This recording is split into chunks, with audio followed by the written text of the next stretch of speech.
çokının ballası kanda kılay ey gözümlü karası. Kanat yasap çok varsam yanına sakıyan idi yürügümlü yarası. Sevgilim misaklısan köy geli uzun boptu şirinliğim söygeli.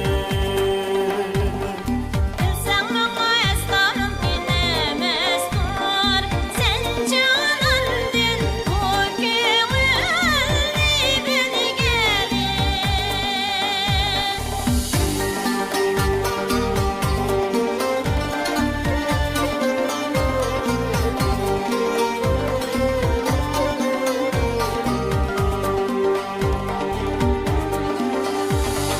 Şamal çıksa yığılaydı kalbaşın cananımni oynap duradı başın.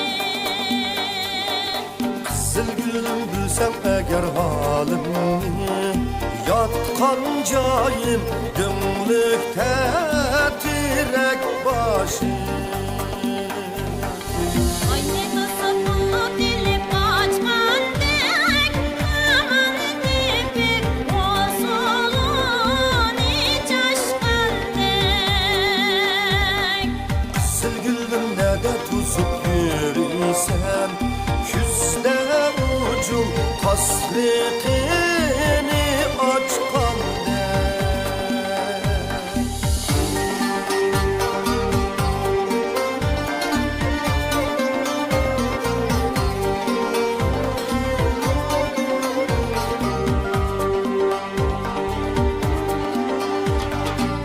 Sevgilim ayıp durma sözümü imkan bulsa gündürerdim üzümü.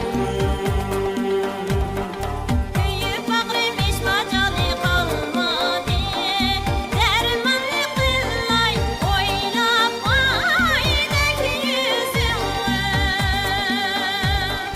Büker çıkıp oynamış kapatmaydı çalıkmanı tuğup ağlamış kalmaydı.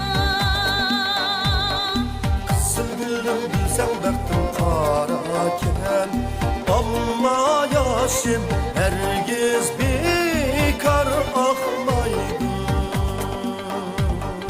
Sevgilim bilsem baktım karaken amma yaşım herkes bekar akmaydı.